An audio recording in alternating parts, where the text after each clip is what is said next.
welcome everyone to this webinar in our FME series. Today's webinar is entitled Streaming Data in FME 2024. My name is Ian Fletcher. I'm a senior FME consultant for OneSpatial, and I've been an FME user since 2017. I'm a certified FME professional and certified trainer. So if you do any of the training courses at OneSpatial, the chances are I will be one of the trainers giving your course. If you're new to OneSpatial, just a bit of an introduction. We're a global platinum partner of Safe Software and reseller of FME software. Since 1999, we've honed our technical experience in the FME product suite, and our certified consultants around the globe will help our customers benefit from over 50 years of experience in the field of geographical information systems. We work very, very closely with Safe Software as trusted partners, and so we're able to help you to get the very best value from your FME products. To introduce the topic of data streaming, this is a screen grab from a popular flight tracking website called Flight Radar, and this allows you to check the details of planes passing overhead.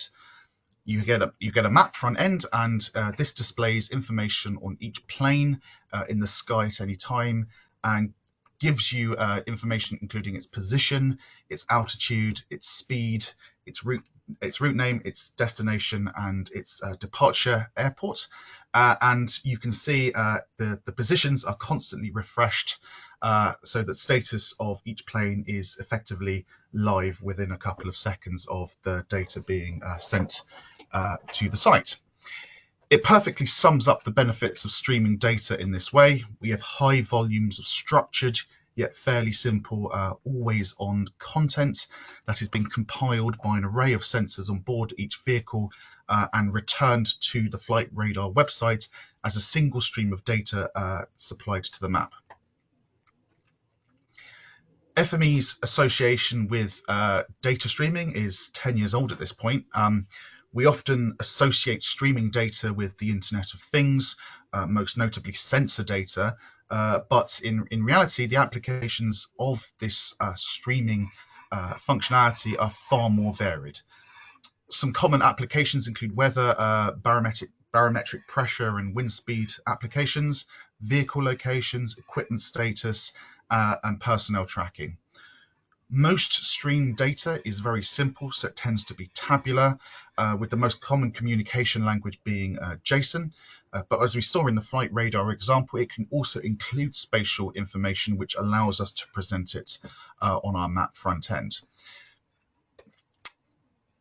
There are different mechanisms for streaming data, but the one I want to focus on today is WebSockets, and these are optimized for streaming data between a server and a client, as opposed to other data transfer methods such as HTTP, which will respond dynamically to requests for data on demand. This is a very idealized, simplified flow of the data using WebSockets, and it demonstrates the two places in the process where FME can help. So on the left, we start with an array of sensors, and these constantly stream data via a series of messages back to a WebSocket publisher. A WebSocket publisher compiles all the messages into a single stream that can then be served to our downstream application as a WSS feed via a URL.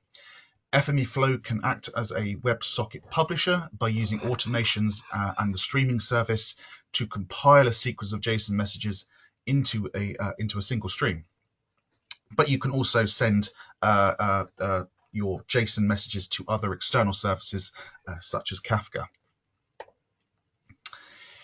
And finally, the downstream application that can receive a WSS feed in order to consume the live data, and it does that so by connecting to the WebSocket URL that you've either created or sent your JSON messages to.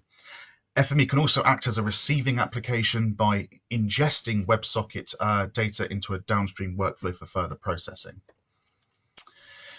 For the majority of the rest of this seminar, I want to talk about the main ways in which you've been able to create and consume WebSockets and streamed data in FME Form and Flow, and the key ways in which this has recently changed and been massively improved with the release of FME Form in 2024. Prior to FME 2024, you needed a WebSocket receiver and a WebSocket sender transformer in order to inject data from a web stream into a workflow and to produce WebSocket messages and push it out into a web stream. Looking at the parameters of each of these two, they're clearly very similar. They both require a WebSocket server URL and a preamble, and the preamble describes how the messages are being sent, how the messages that are being sent or received should be handled by the downstream process. The WebSocket sender has an additional data to transmit attribute, and this is expecting a JSON message in the format that is required by the stream in question. And this JSON message can be compiled or decomposed into different features upstream or downstream using FME processes that we all know and love.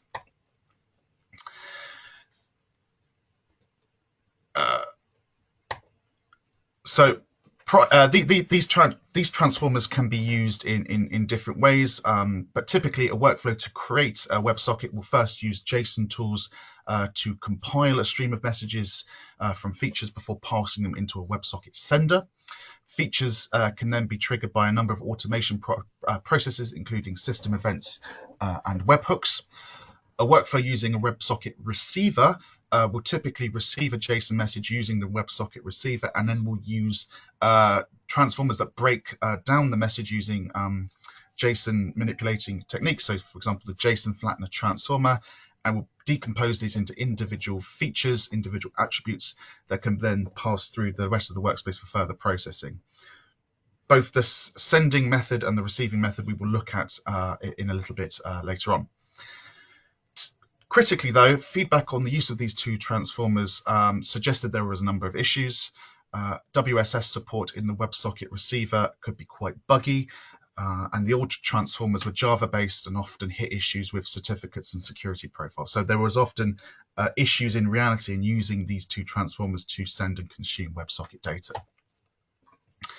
In response to user feedback in FME Flow in 2024, these were both depreciated in favor of a new Python-based transformer called the WebSocket connector, and this combines the functionality of both of the old transformers into a single connector-style transformer that we are all familiar with. This has been completely rewritten, is more stable and user-friendly than the old approach, and we are going to see this in action in two different ways in the upcoming demonstrations. So that's FME Form. Just a now quick word on FME Flow and the role that plays in this process. So because streaming applications require an always-on approach, so they can be constantly listening for arriving messages or constantly producing messages to send downstream, you cannot handle it using a conventional workspace through an automation or a web app. Once a workspace containing a WebSocket connector is published, a dedicated FME Flow stream needs to be created, which allows for this always-on behavior. Whether creating or consuming streams, the interface is the same, but do note that for the service to be operational, you will need a dedicated engine to handle it. Once an engine is assigned to your stream is therefore live and is constantly listening for or sending messages to the WebSocket until you manually go back into the stream and tell it to stop. As I mentioned before, the new WebSocket connector has two modes. So just before we go on, let's just have a little bit of a look at that. And these two modes reflect whether or not you want to create or ingest WebSocket messages. In both modes, you have the same connection parameters as I previously described. So you have a WebSocket server URL and a connection preamble. In receive mode, you can stream data constantly into the workspace, or if you want to consume data from a stream in discrete packages, you can set it up in batch mode to receive only a specific number of messages within a conventional workspace process. In stream mode, the workspace remains always on until you manually stop it or manually disengage the WebSocket, the web stream service in FME Flow.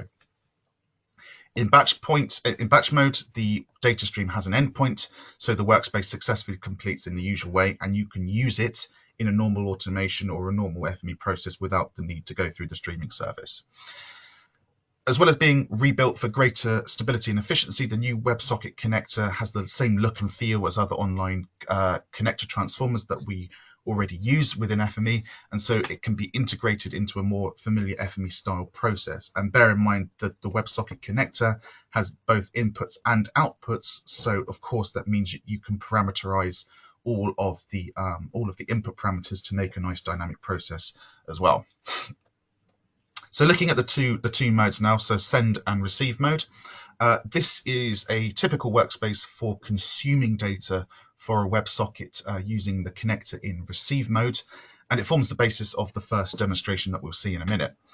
In this case, I am receiving a live feed of ship locations in the port of Rotterdam from a WebSocket URL. And in this scenario, we can imagine that we want to consume these live locations and always keep a record of the latest location of a ship in the port of Rotterdam within a database for use in our own internal applications. So this workspace has three basic components. Firstly, we establish a connection to the WebSocket using the first bookmark. This is where the WebSocket connector is.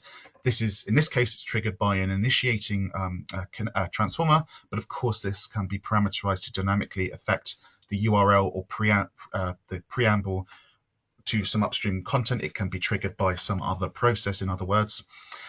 We then, once we've connected to the WebSocket and we receive our string of features, we then have to interpret the response. So the WebSocket returns a stream of JSON fragments or features, and each of these contains a single event. In stream mode, this list is continuously fed into the workspace until you manually tell the workspace to stop. And finally, we want to thin and filter the results. So as I mentioned, you are constantly receiving data at a very rapid pace. It may be the case, it's often likely the case, that you do not necessarily need to update the location of each ship, say once per second, and maybe you just want a location that is correct to the nearest 30 seconds. This is where sampling and filtering of the input data before you save it comes in useful. Note in this case here, I'm using a time windower and a sorter to chop the string of messages into discrete packages, and within each package I'm just sampling one event per ship to within a 30-second window to filter the data. And finally, we're then saving it to a Postgres database. So this is let's go into the workspace now just to show you what's gone on. So the workspace that you saw, I published that to FME Flow. I have then created an FME stream in FME Flow interface. The interface itself is very simple. It looks the same regardless of whether you're receiving or sending messages. The only thing to note here is that you have to assign an engine to the stream. This engine becomes a dedicated process. Once you enable the stream, this engine is therefore not available for other processes within your FME Flow environment. Notice you can see here it's always running. If we go into jobs, you can see the string there, and if we go into the log, you will see effectively just a string of content constantly flowing into the map, into log. As I said, this is being written to a Postgres database, and just to demonstrate the points, this is the Postgres database in question. Hopefully, if we move the map, you can see the position of each ship within the port of Rotterdam will update. It's not the quickest of applications, but if you stare at it long enough, I promise you that some of these ships will move. So that's taking data from an existing WebSocket, pulling it into your environment, and then showing you how to process it. Let's just go back to the presentation. So that's WebSocket in receive mode. Of course, we also have send mode, and this is where you want to create individual messages from events to send to a WebSocket host. The process is, of course, slightly different, but you still have the same basic connection details to populate. In the second demonstration, we are creating a web stream in order to display the content in an external application on a map. So this is a bit more difficult to to demonstrate. So, but this is a typical workspace. So the first bookmark, this is synthesizing some event data that I've recorded from a previous demonstration. So first bookmark is creating effectively a synthetic web stream, but of course this can be receiving data from your own application, so either like a WebSocket or some sort of application webhook or events, so it can be creating events on the fly. What you then compile the events into a JSON templater, so you get the format correct, and then you send those correctly formatted JSON fragments to the specific WebSocket URL for publishing as part of the web stream. So again, this is just let's go back into the demonstration. So again, I've published that workspace. We can see, if we go back to the stream here, we have another stream being created.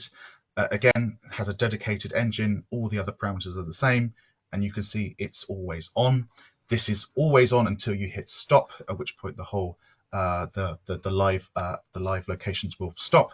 But you can see if we go into the web surface, so this is an HTML page locally hosted on my machine, but it is effective for this demonstration an external application, and you can see this is demonstrating how you can update a map application with what is effectively live data coming from our FME Flow application. So you can see live locations of buses, planes, and ferries within the city of San Francisco. So go back to the slides. So that's a very, very brief introduction to how you can send and receive WebSockets and streams using the WebSocket connector. A quick note now on the differences between other near real-time functionality in FME Flow, namely automations. Superficially, these can achieve a very similar result. A process can be created to store or react to near real-time event data once a condition is met or a process is triggered. Automations, however, are only reacting to a discrete event, and that is used to drive a downstream process. Data volumes are low, but the complexity of the data can be much higher. Web streams are always on, they're not reactive, they're passive in that respect, and so they can deal with higher volumes of data, but each individual message, each individual event, therefore has to be a lot smaller just to reduce the bandwidth that the process is taking up. Other quick things to note before we wrap up. So depending on your specific requirements, there are a number of other tools to deal with real-time and near real-time data that may be more appropriate. FME Flow provides a range of connectors and transformers to manage different WebSocket hosts, including Azure and Kafka. And you can also send and receive JMS messages, which is a similar JavaScript approach to streaming. In Flow, we have a number of triggers that can be used to create real-time and near real-time automations, and these can be considered effectively near real-time event management, as they are reactively triggered in response to an upstream event. So yeah, that's the very brief overview of how you can start thinking about using the WebSocket connector to consume and create web streams. Just a few quick more things just to point out before we wrap up. We have if any of this has been of interest to you, if you're interested in learning more about FME, we have lots of regular upcoming public training courses. We also have a regular series of webinars. And yeah, that's all I had to say on that. I hope you've all found it very interesting.